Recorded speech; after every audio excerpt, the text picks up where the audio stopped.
Hello, welcome back to my channel. This is Dom and another one of my semi-regular updates on painting, gaming and a little bit of purchase updates for the wargaming hobby.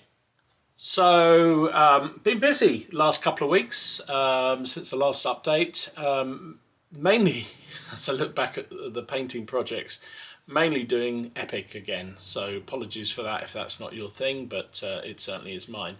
The collection has grown to such a degree I'm actually standing this camera on the boxes, the really useful boxes full of figures. I think I've got 1, 2, 3, 4 A4 sized really useful boxes full of Epic figures.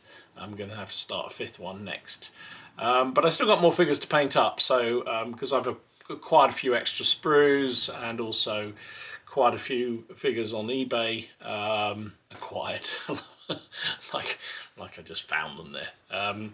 Well, I kind of did. But as I said once in an earlier video, it seems like a lot of people started on the Epic project and then sort of gave up on it. And so I bought some beautiful figures on eBay that make mine look terrible, but I also bought some distinctly average that are much worse than my figures, and I've sort of tarted them up a bit. So there's a mixture in there, stuff I've painted, stuff that I bought and everything else. So there's still a fair bit more to do, so looking forward to that. And I keep promising to have a game, but I just haven't had the time. I really must get them out and have a proper play with them, because I'm pretty sure now I've got enough for both sides to have a fairly decent battle. But in my mind, it's a massive battle I want to play out.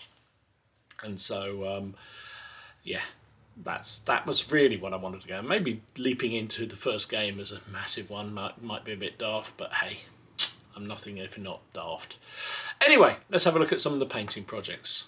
So first up, the Epic Journey continues. This is another 4 stands of Dragoons for my 30-year war figures. These are all Warlord Epic plastic.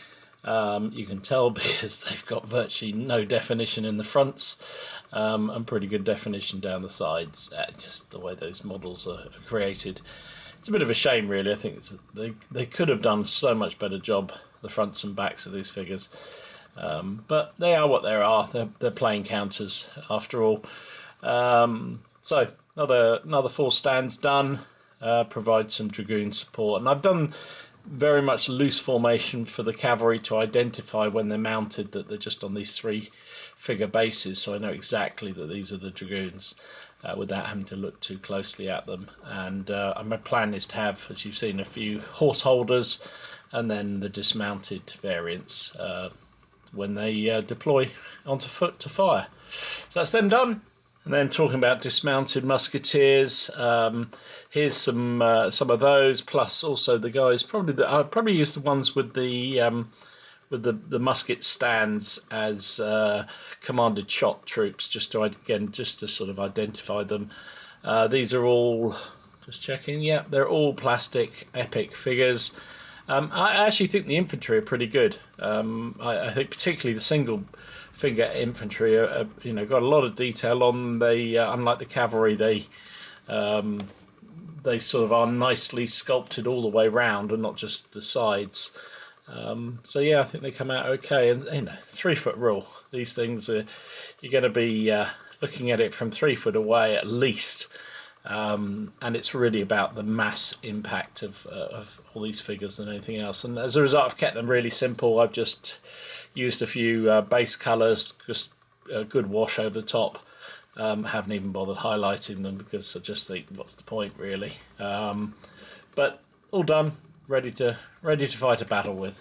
So next up, this is yet another Epic regiment. This is a Swedish Green Regiment. I just seem to be in the flow of doing these. I don't know why. They just seem to come out pretty quickly now. Very basic paint job, but 3-foot rule, they'll be absolutely fine. This time, because it is the Green Regiment, and they were called the Green Regiment for a reason. They wore largely green uniforms. Well, don't know whether you call them uniforms in this period, but anyway, the cloth that the colonel provided to the regiment was largely green. So I undercoated this with a green spray, and then just picked out a few different colours within it, so that every so often there's a, like somebody's got brown trousers, there's somebody with tan coloured shirt, that sort of thing, just to sort of break it up a bit. And obviously the headgear is different. The pikemen, most of those have got armour, so that's a bit different again. And just did it that way, and it's so much quicker to do it, and they come out pretty effective en masse, I think. Yeah, not much more to say. Just another epic day in Dom's boot room with a green regiment. So I've also spent some time working up some of the terrain for epic pike and shot.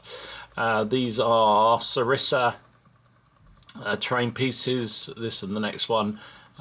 This is obviously the windmill. And actually quite fun to do. Kept it simple.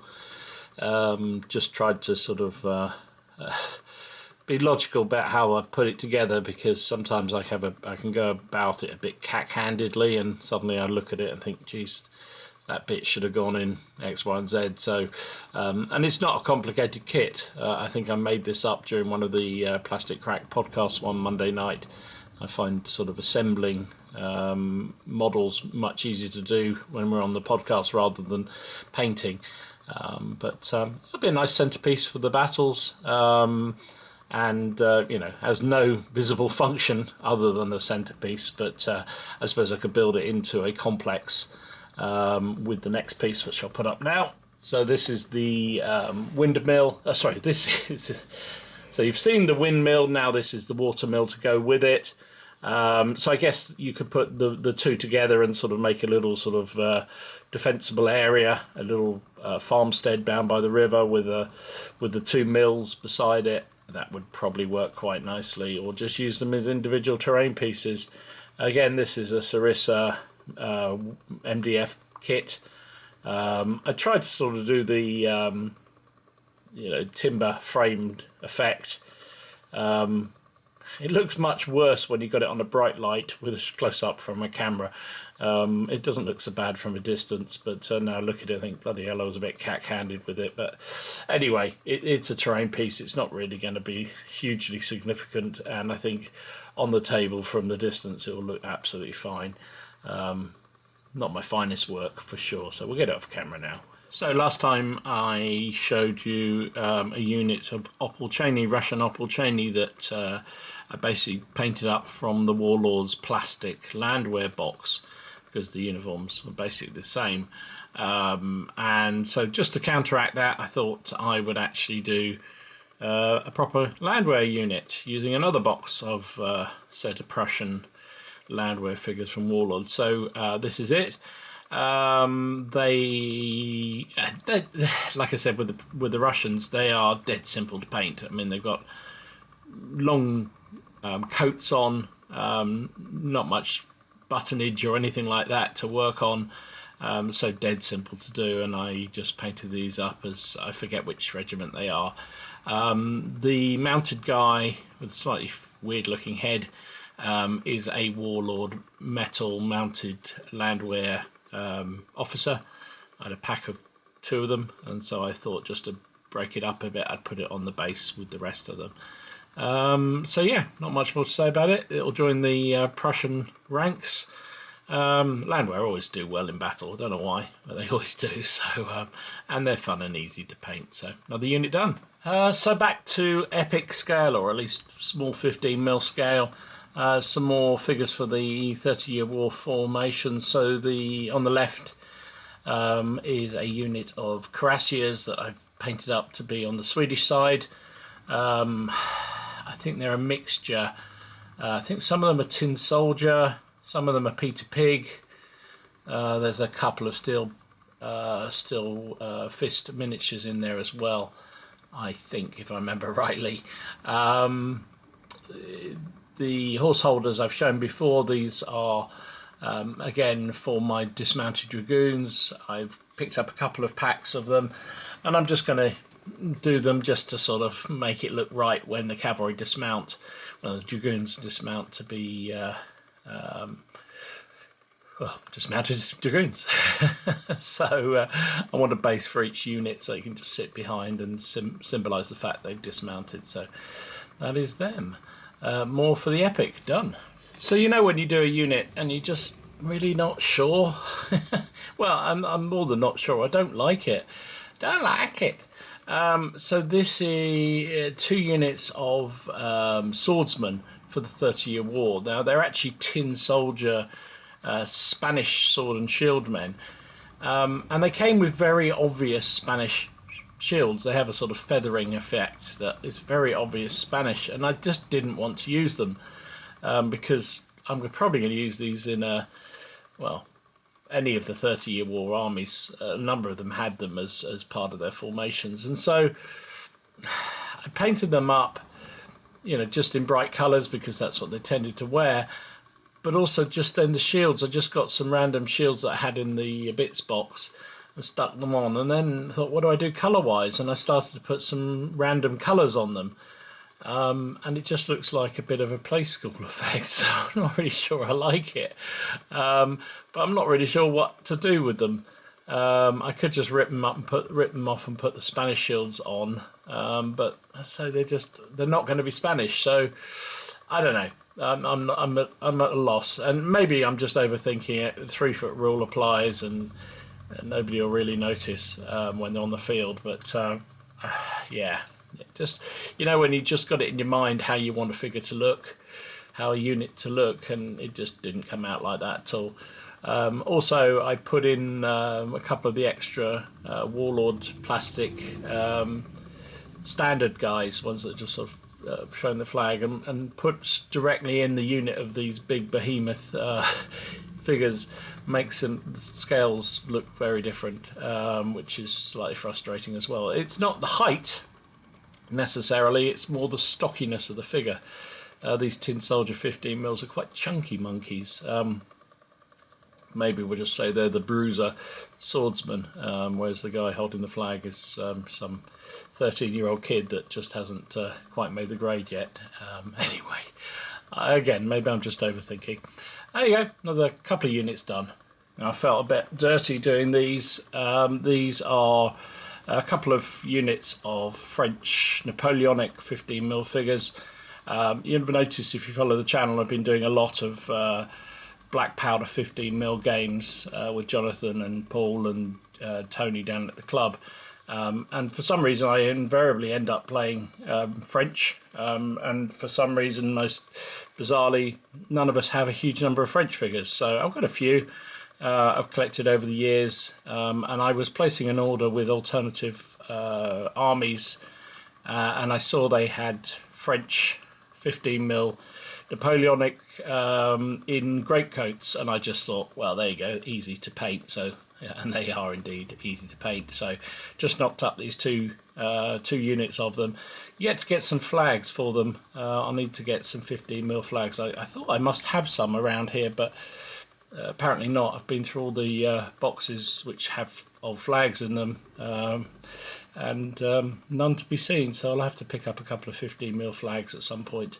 But they'll be fine. So a couple of units. They're very basic figures, but at that scale you don't need any real sophistication. And they painted up dead easy. I think I did both units in an evening using speed paints, and yeah. Well, the greatcoats are using the grey, basilicum grey, and the couple of command figures used, I think it's basilicum blue, is it? I can't remember now. Whichever one it is. And the obviously the black is. Well, I think actually the boots I used the speed paint black, but I think for the shakos I used the more normal black. So painted up really simply, really easily, and very quickly. So job's a good one. They may well see the table on Friday. And next up, some more epics. Yeah, yet more, I'm afraid. I'm a bit addicted to painting these fellas up. So obviously 2 lots of either commanded shot or dismounted dragoons, all epic plastics. I do quite like them. They're kind of fun, and they paint up very easily. And then at the front, two light cannons, again from the Epic sprues. I do get an awful lot of cannons. I think you need a few, but maybe I'll double them up. I don't know. We'll see. See what I fancy doing. There's just a little bit of varnish marks on some of the figures, which is a bit slightly annoying. But the bright light always accentuates any kind of glitch or slight mistake. Anyway, more epics done. I keep saying it, and I really must get a battle underway. I think I definitely have got enough. In fact, I must do maybe I'll do a showcase of all the epics I've got so far, either bought from eBay or painted up myself. Mostly painted up myself, I have to say, because it's quite a substantial force now, and yeah, probably I'm not entirely sure how much I've got, so it would actually help me to know what I need to paint next. I suspect I need some more pike and shot, but we'll see. Anyway, there you go, more units finished. So I did warn you, a lot of epic painting. I don't know, just been flying through the stuff. It's dead easy to paint, which helps. Games, what I've been up to. Had a couple of good games. Well, one good game, one not so good game. So I talked about this on the Plastic Crack the other night. I played a game down at the club with Tony. Tony and I against Jonathan and Paul. We were playing ACW game using black powder 15mm figures, and we were using there's a scenario in the back of the book, back of the black powder book, and we played that. And basically, the rebels, Confederates, which me and Tony were playing, have to come up the table and brush aside a Union force that's slightly smaller, better equipped, and larger units, but poorer quality, before the rest of the Union arrives. And the Unions basically have to stop certain brigades being broken, and in turn break one of the rebel forces. Now, the problem is playing a scenario like that is great if you're not playing someone like Jonathan and Paul, who are too bright to know, too bright, and they knew immediately the thing to do was to withdraw their initial forces on the table. We were playing on quite a big table, so they basically withdrew their forces back in the face of our attack, and we just couldn't get to grips with them. And then, of course, their reinforcements came on, and they completely outnumbered us. But I think very few shots were actually fired. We played, I don't know how many turns, probably 8 turns, something like that, and barely anything was hit. A few long-range cannon shots. There was a little bit of musketry towards the end, but basically, you know, because they did exactly what they needed to do, and we couldn't get into them quickly enough, it was a non-game, and they won it very easily. So I'm not going to do I did record it, but increasingly got frustrated as the game went on, because I could just see the way it was going. You know, I wasn't frustrated with the guys because they did exactly what the scenario required. But as a game, you know, the game just was very disappointing. And actually, I think if they stood and fought, they probably would have beaten us anyway, because, as I said, they had much larger units. Most of their units were large. They were also armed with rifle muskets, whereas we largely had smoothbores. Most of our units were veteran or elite. But in Black Powder, elite doesn't actually make much difference. It just helps you rally off a disorder on a 5 or a 6. So anyway, that's what. So we didn't share it. This week, Jonathan and I are planning to have a game of Black Powder Napoleonics. It's every 4 weeks or so. The club where we meet is in a church hall, and we have to move up to a much smaller area upstairs in the hall that we meet in. So it's hard to do a big game. It gets a bit noisy. I'll record it if I can. It's an homage to Martin's Seventh Son, because we are doing points. Jonathan and I haven't done a points game in a long time. So we've decided to do a point system. We've set it at 500 points, black powder, Napoleonic. He's taking, we're doing set it in the Peninsula. He's doing the British and I'm doing the French. Seem to be doing French an awful lot at the moment in black powder. It suits my play style. I'm quite an aggressive player, so it kind of in a way works for me. So we'll see. See how it plays out. I'll record it if the sound quality isn't too bad. It does, because it's quite a small area. It does get very noisy up there, so sometimes the sound quality is pretty bad. So we'll see. I'll take some stills and show them next time anyway. But I'm looking forward to that. And then next week is CrackCon. So the PCP's meetup, which I'm really looking forward to, actually. It's been a little bit of a pain organising this year. I'm not sure why, but it has. A few people being a bit antsy about it. I don't know why. Maybe just because people haven't been before. I mean, it is just a meetup of people who follow the channel, that follow the podcast. And, you know, some people seem to think it's a lot more than that, like a big convention or something, and it ain't that. We provide a venue, we provide raffles and stuff like that and goodie bags, but basically people put on their games and play. I'm not actually running a game this year, which is the first time ever. It's the fourth time we've run CrackCon. That's so first time ever. The first year I had a roving brief to record. This second 2 times I was running a game. First time a shot practice game, second time a English Civil War game with Miller. This time I'd said I'm not running a game, I'm going to play it. So I'm playing, looking forward to actually, a Napoleonic General d'Armée game.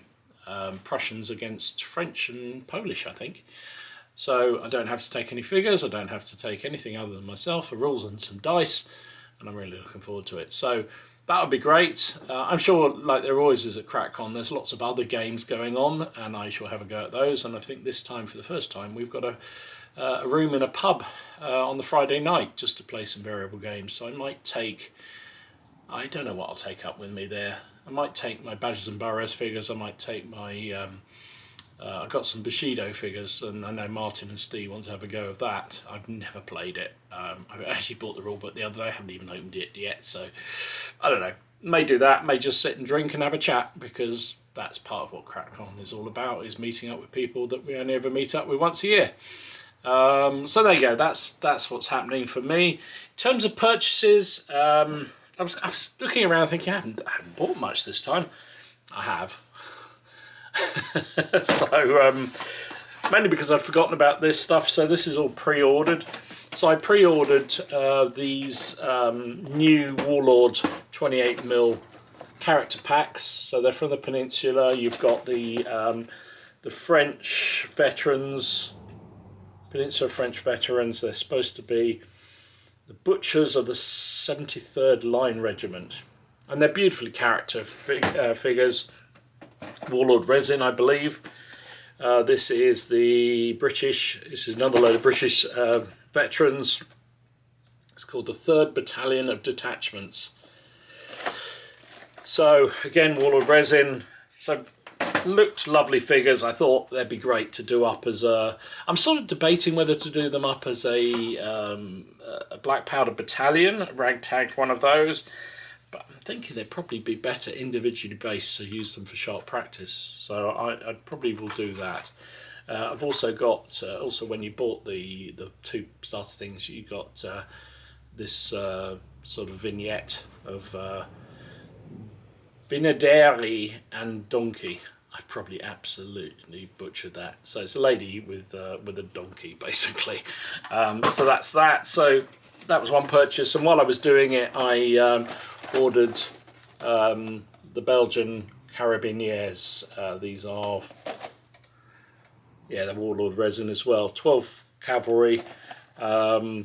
Because as you saw, if you've been watching the channel, I've been doing a Dutch-Belgian brigade for black powder. I've got some hussars. So I thought I'd get some carabiniers to go with them, so I can have a small cavalry brigade alongside.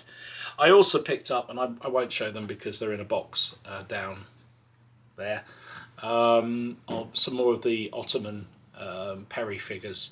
I finally bit the bullet and bought, beginning of the month with payday, I bought some the new Ottoman cavalry, and what else did I buy? Yeah, I think I bought some cavalry and some more irregulars. I think that's what I bought.